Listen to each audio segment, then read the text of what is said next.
Hi, this lecture will concentrate on some of the problems at the end of Chapter 3. First, we'll start with problem 11. So given a 20 megahertz f-osc, how long does it take the instruction move W2 to W4 to execute in nanoseconds? First step will be to compute the clock period in nanoseconds. So we know that period is equal to 1 over clock frequency. So 1 divided by 20 megahertz is equal to 1 divided by 20 times 10 to the 6 is equal to 5 times 10 to the minus 8 seconds.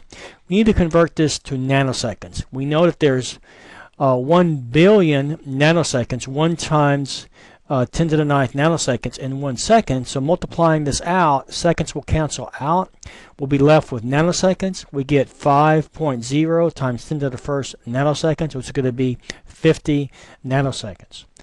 So a 20 megahertz clock has a period of 50 nanoseconds.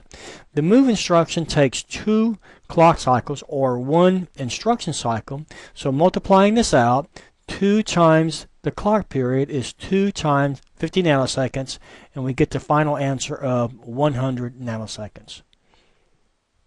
Problem 13 says to write a pic24 instruction sequence that accomplishes k is equal to I minus j minus 32, where I, j, and k are all 8-bit variables. The solution in the back of the book for this problem is incorrect. You can visit the errata page at the book website for yet a third solution to this problem. This solution is going to use a 2-operand form of the subtract operation. First of all, we're going to move j into w reg, so w0 is going to equal to j. Then we're going to use this subtract operation, and if you recall, it does the following. It says I minus w reg, and the result will be placed into w reg. So what does w reg contain? It contains j as by the previous instruction, so I minus j is going to end up going into w0. We're then going to store this partial result in the k, so k will first equal to I minus j. At this point, we need to complete this by subtracting 32 from k. So we're first going to move the immediate value 32 into w0, and then we're going to use this instruction which says k minus w reg, with the result being placed into k. What does k currently contain? K currently contains this partial result I minus j. W reg contains the value 32 by this previous instruction. So the end result is that I minus j minus 32 is going to be written to the memory location k, completing the solution to this problem. This solution is going to use a 3-operand form of the subtract operation.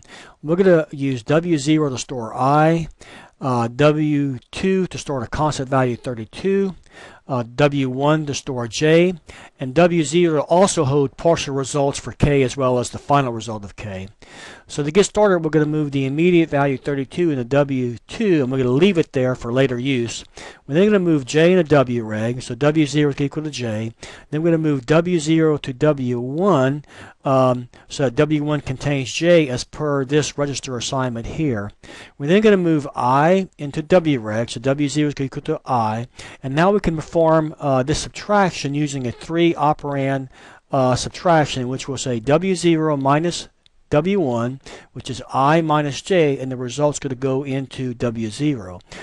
To complete this operation, we need to subtract 32 from this. We know that 32 is sitting in register w2, so we'll use this 3-operand subtraction. We'll say w0 minus w2, which is going to be subtracting 32 from I minus j, with the result going into w0. At this point, w0 has our final result of I minus j minus 32, so we need to write that to k. After this instruction is complete, k is going to have our final operation of I minus j minus 32. Problem 15 asks, how many add instructions using this form of addressing, register direct addressing, 3-operand form, how many of these instructions are executed in 1 second, assuming a 25 megahertz clock frequency? First, we'll compute the clock period in seconds. So the period is equal to 1 over the clock frequency, so 1 divided by 25 megahertz is going to equal to 4 times 10 to the minus 8 seconds. So one of these add instructions takes 2 clock cycles, so 2 times 4 times 10 to the minus 8 is going to equal 8 times 10 to the minus 8 seconds. We can now take this time for one of these add instructions and divide that into 1 second. So 1 second divided by 8 times 10 to the minus 8 second is equal to the final result of 12,500,000 add instructions.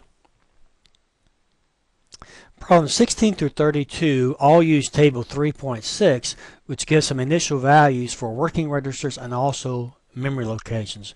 These values are the same at the beginning of each problem. So let's start with problem 17, which says move that byte, the contents of location 1001 to WREG. So WREG is a destination, which means that W0 is going to be modified and this least significant byte is going to be changed. But what is going to be changed to? Well, let's figure out where 1001 is. This memory is shown as being 16 bits wide. So this first byte right here, least significant byte, is going to be sitting in 1000, while this most significant byte there is going to be sitting in location 1001. So what we're doing is removing this byte right here, 38, to the least significant byte of W0. So the final value of W0 is going to be 0x1038. So problem 19 says move that byte, register indirect W3 to register indirect W4. Let's remember what register indirect means. It says to treat W3 as containing an address. So it's saying take the byte stored at this address, which is going to be 0x1000. Take that byte, and we're going to move that to where? We're moving it to W4, register indirect. Register indirect says, okay, look inside W4, treat that as an address. So we're actually moving that to memory location 1005. So let's go ahead and figure out what these values are. Let's find the byte stored at location 1000. Well, taking a look at location 1000, we see that the byte stored at location 1000 is 2A. So this is going to say take 2A, and we need to write that to 1005. Well, where's 1005? Well, 1004 is going to be this byte. This byte right here is actually 1005. So this memory location is going to change to this 2A is going to replace this 4D. So that's going to be 2A there. That 19 is going to remain unchanged. So memory location 1004 is a 16-bit value is now going to contain 2A19. Problem 27 says subtract that byte, the value 10, from W4 and store the result at the register indirect location W0. So let's first of all do the computation. So we're going to look at W4 as a byte operation, and we're going to take the least significant byte, which is going to be a 0x05, and we're going to subtract from that 10. This is a decimal 10, so let's write that in hex. So it's going to be 0A, and let's do the subtraction. So in doing the subtraction, we need to subtract 10 from 5. We got to borrow from out here 1. That's going to leave this an F. We're borrowing a 1 here is going to mean that this is going to be a 16. So 16 and 5 is going to be 21 minus 10. That's going to leave an 11. So this is going to be a B here. 0 from F is going to be F, so our result byte is going to be FB. Now, where is this result byte going to be written? It's going to be written to register indirect W0. So let's look at W0. We need to treat that because it's register indirect as containing an address. So this result byte of FB is going to be written to memory location 1006. So where's 1006? It's right here. And it's the least significant, where it's a byte operation, so 1006 is going to be this byte right here. So this memory location is going to change to, the upper byte will remain unchanged as E7, and 1006, the C0 byte, is going to be replaced with FB.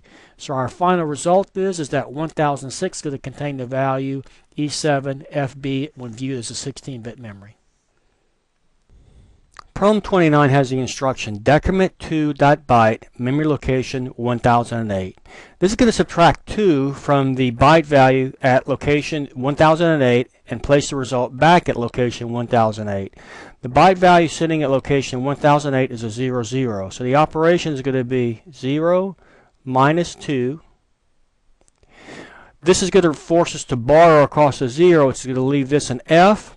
Borrowing a 1 in here means that that's 16. So 16 minus 2 is going to be 14. That 14 is going to be an E in hex. 0 from F is going to be an F. So our byte result is going to be an FE. So the 0 here will change to an FE. The final 16-bit value stored here is going to be an FF, FE.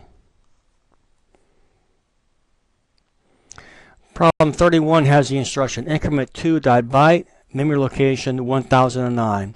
This is going to take the byte value stored at 1009, increment it by 2, and store the result back at 1009. So let's look at memory. The 16-bit value stored at 1008 is FF00. The most significant byte of this location is going to be 1009. So we're going to take an FF and we're going to add 2 to that. So this least significant byte is going to be 15 plus 2. That's going to be 17. That's greater or equal to the base, so we subtract the base from it, and we're going to leave a digit of 1 behind. So there's going to be a 1 here.